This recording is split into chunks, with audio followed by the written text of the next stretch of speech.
setianya. Nah, ikhwas sekalian, hamba-hamba Allah yang dimuliakan, ada setan yang datang secara natural dari dalam diri seseorang, dan juga ada setan yang secara eksternal datang. Maka setan yang eksternal inilah yang dikenal sebagai setan sihir, jin pendamping ataupun jin yang diturunkan. Dan setan yang datang dari dalam diri kita itu disebut korin. Dan setan tidak bisa menguasai manusia kecuali melalui hawa nafsunya. Dia memerintah nafsu manusia ketika berkuasa dan menguasai seluruh tubuh manusia. Ya. Nafsul amarah bisu adalah nafsu yang diperintah oleh keburukan. Ya, amarah dari kata imarah, imarah dari kata amir, artinya pemimpin. Ya, amarah adalah yang terpimpin. Jadi kalau ada orang mengatakan dia amarahnya buruk, artinya apa? Dia memiliki nafsu yang dipimpin oleh keburukan, yaitu setan. Ada juga nafsul lawamah, ini 3 nafsu yang dimiliki manusia. Ada nafsul mutmainnah, nafsul lawamah, dan nafsul amarah. Nafsul lawamah adalah nafsu manusia yang lemah, kadang ikut keburukan, kadang ikut kebaikan. Ada nafsul mutmainnah, nafsul mutmainnah ini adalah nafsu yang damai, in a peace form, nafsu yang tenang. Kenapa demikian? Karena dia tidak memiliki banyak tujuan, karena dia tidak memiliki banyak ambisi. Yang dia inginkan adalah bagaimana sukses di akhirat. Ya, memiliki satu kondisi yang disebut qalbun salaman, qalbun salim, fauzan azima, sukses besar di akhirat. Dan mereka berkompetensi dengan orang-orang soleh, akhirnya dekat dengan orang-orang yang soleh, mendapatkan ketenangan dari kesalihan mereka. Sementara nafsul lawamah adalah in between. Kadang dia bersama orang soleh, kadang bersama orang buruk. Dan nafsul amarah bisu ini adalah salah satu atau gambaran mutlak orang yang dikuasai setan memiliki nafsul amarah bisu. Maka bagaimana kita menghilangkan nafsul amarah bisu ini? Hamba Allah, ini adalah presentasi tentang qalbun salim, tentang bagaimana kita meraih qalbu yang selamat dari fitnah dunia dan fitnah setan. Mari kita lihat, ya. Qalbu manusia dibagi menjadi 3 menurut Ibnu Qayyim al-Jauziyah, ya, dalam kitabnya, ya, hamba Allah yang muliakan. Yang pertama adalah qalbun salim. Qalbun salim ini qalbu yang selamat dari fitnah dunia dan setan. Qalbun salim, qalbu yang selamat dari fitnah dunia dan setan. Fitnah itu hanya 2 saja, hamba Allah, ya, di dunia ini. Kemudian yang ini sehat dan tenang, tubuhnya pun sehat. Yang kedua qalbun marid, ini adalah qalbu yang sakit, yang dipenuhi subhat dan syahwat, dipenuhi keraguan-raguan, bisikan setan dan ambisi syahwat manusia. Dan yang terakhir qalbun mayyit, ini adalah hati orang-orang kafir yang dia tidak merasa sakit saat melakukan dosa. Qalbun marid menyesal, merasa sakit saat melakukan dosa, tetapi kemudian dia terus-menerus melakukannya.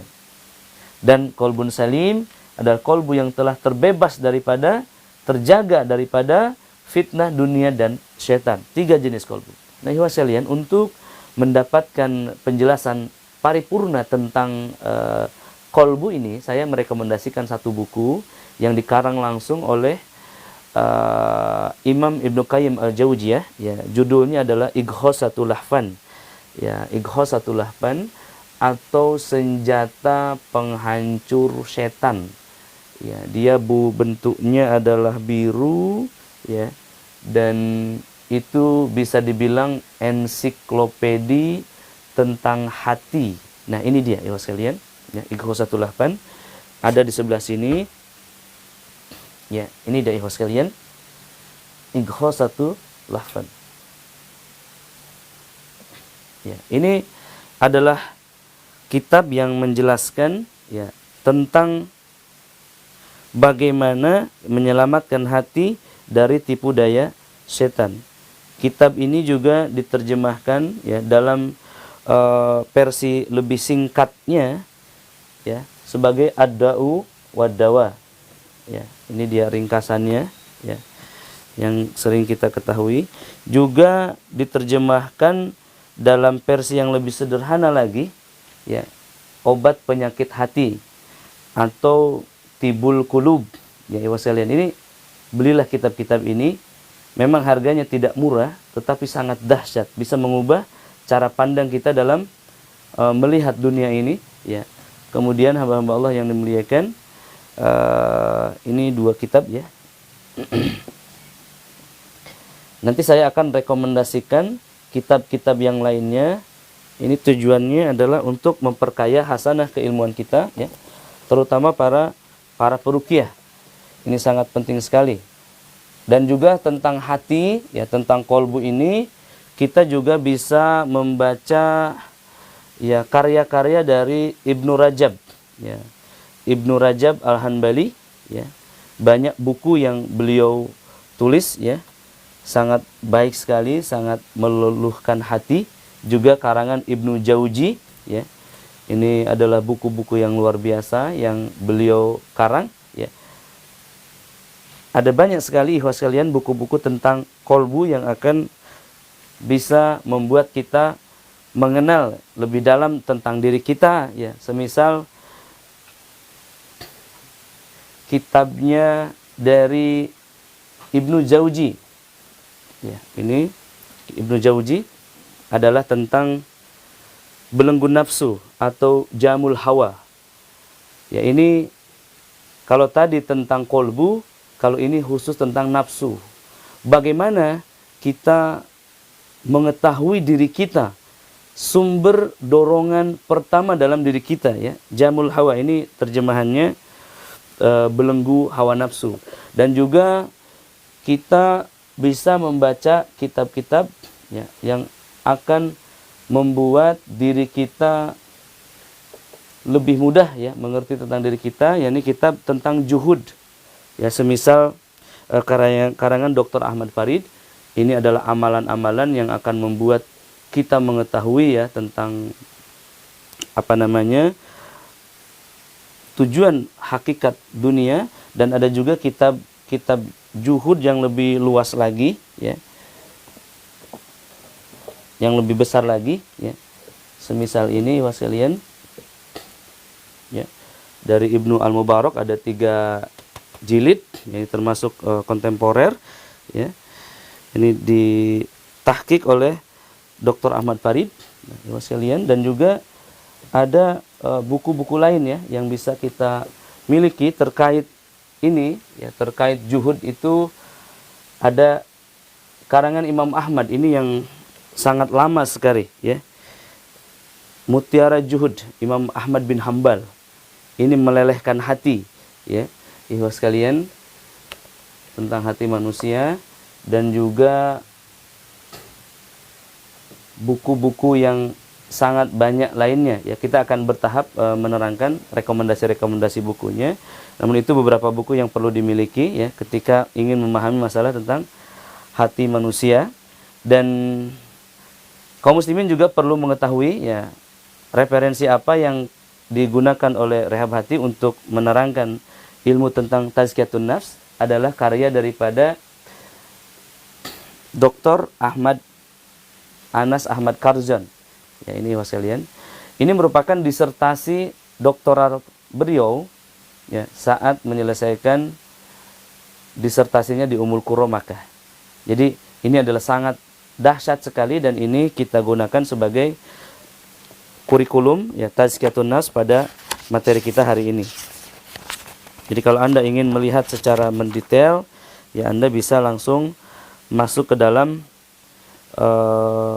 buku ini ya. Mungkin ada versi lainnya ya dari buku ini ya. Tetapi insya Allah isinya sama karena ini adalah karya ilmiah. Jadi sangat luas sekali ya. Barakallahu fikum. Nah, ikhwas sekalian, kita akan lanjutkan materinya. Kenapa kita harus memperhatikan masalah kolbu ini? Ya, karena hamba Allah yang dimuliakan, Allah tidak melihat tubuh manusia. Allah tidak melihat pesek atau mancung. Allah tidak melihat hitam atau putih. Allah tidak melihat tinggi atau pendek. Allah tidak melihat tubuh manusia. Allah melihat kolbu manusia. Ya. Dan ketika kita dihadapkan kepada Allah, maka yang dihisab adalah kolbu manusia. Yang dilihat adalah keadaan kolbu manusia. Ada satu masa, ya, ada satu masa di mana jasad manusia itu tidak berguna, harta manusia, banyaknya anak itu tidak berguna, illa man atallah biqalbin kalim, illa man atallah biqalbin salim, kecuali mereka yang kembali kepada Allah dalam keadaan membawa kolbu yang selamat dari dua fitnah. Fitnah apa hamba Allah? Fitnah hawa nafsu dan fitnah syaitan. Allah Ta'ala mengatakan, inna kaida syaitani kana dha'ifa, sesungguhnya tipu daya setan itu lemah. Dan Allah mengatakan, inna kaida kunna azim, sesungguhnya tipu daya wanita, tipu daya hawa nafsu itu azim, dahsyat. Para ulama mengatakan seandainya laki-laki dihadapkan pada 1000 setan dan 1 wanita, pasti 1 wanita itu lebih menghancurkan laki-laki itu, lebih destruktif. Ya hamba Allah, pada saat perang antara Islam, tentara-tentara Islam dan Rum itu berkecamuk, ya, di Konstantinopel, maka pasukan sudah berhadap-hadapan. Dan Rum waktu itu memagari bentengnya dengan wanita-wanita cantik. Dan ada salah satu, ya, panglima Islam saat itu yang berdiri paling depan itu tergoda.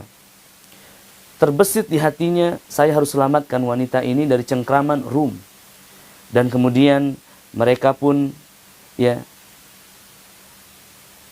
bertemu, ya, dan wanita ini dibawanya keluar dari benteng. Dan di saat itulah dia tergoda, terperangkap, dan dia berzina, ya, dengan wanita itu, dan dia keluar daripada Islam. Saat dia murtad, maka terhapuslah seluruh hafalannya.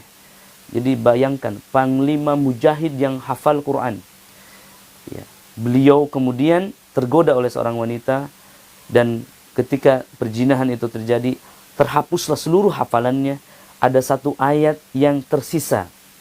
Ada satu ayat yang tersisa yang Allah sisakan di dalam akalnya, di dalam tempat memori penyimpanan hafalannya, yaitu satu ayat yang artinya orang-orang yang kafir itu berharap seandainya dia seorang mukmin. Ini keadaan yang sangat menyedihkan hamba Allah, di mana godaan nafsu itu adalah sangat dahsyat. Allah mengatakan bahwa nafsu itu azim, dahsyat, seperti tsunami, ya. Sedangkan dha'ifa, tipuan setan itu spoi-spoi. Nah, ikhwah sekalian, ini adalah dua hal yang akan menjerumuskan manusia, ya, tipu daya setan dan tipu daya hawa nafsu. Di sisi lain, ini menjelaskan besarnya nafsu wanita atau perasaan wanita. Di sisi lain juga menjelaskan tentang nafsu yang lebih besar daripada godaan setan. Jadi kalau seseorang itu diruqyah lalu berteriak, lalu kesurupan, berteriak-teriak, marah, menangis, itu adalah dipicu oleh nafsunya, ya, dipicu oleh perasaannya. Maka secara psikologis ini mungkin disebut sebagai traumatik, ya, memori di masa yang lalu. Maka ini harus dibersihkan. Bagaimana membersihkan, hamba Allah yang muliakan? Tidak lain bukan dengan tazkiyatun nafas ini. Ya, kita akan lanjutkan hamba Allah yang dimuliakan. Letak kolbu, letak hawa nafsu itu di dalam kolbu manusia, ya. Ketika kolbu manusia ini dipenuhi oleh gejolak hawa nafsu, maka gejolaknya ini akan mempengaruhi otak manusia. Gejolak ini menimbulkan listrik yang kemudian mengacaukan pikiran manusia, dan dari listrik inilah kemudian instruksi kepada saraf-saraf motorik ya, dan kepada otot manusia dilakukan.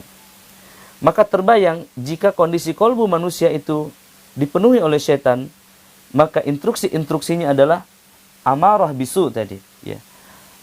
Perintah yang menjerumuskan pada kejelekan-kejelekan, ya. Perintah yang bahkan bertentangan dengan fitrah kehidupan itu sendiri. Rasulullah SAW mengatakan, setan senantiasa mengintai kolbu manusia. Jika di dalam dadanya ada zikir, maka dia menyelinap.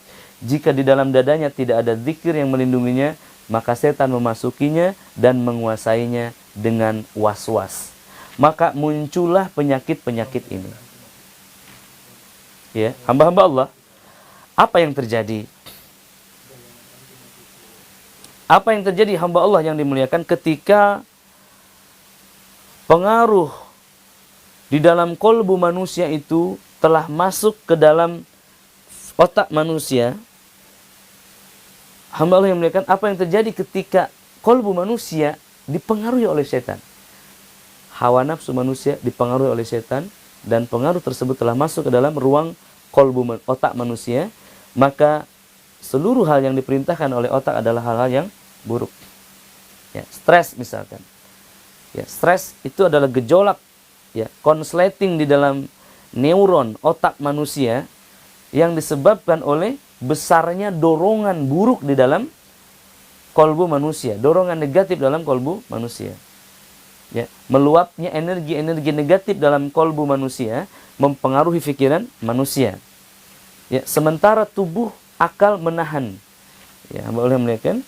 Kemudian lumpuh pun demikian, setan bisa menginstruksikan dari otak manusia untuk membuat stroke, ya, epilepsi, ya, impotensi, ya, bahkan hal-hal yang lain mengganggu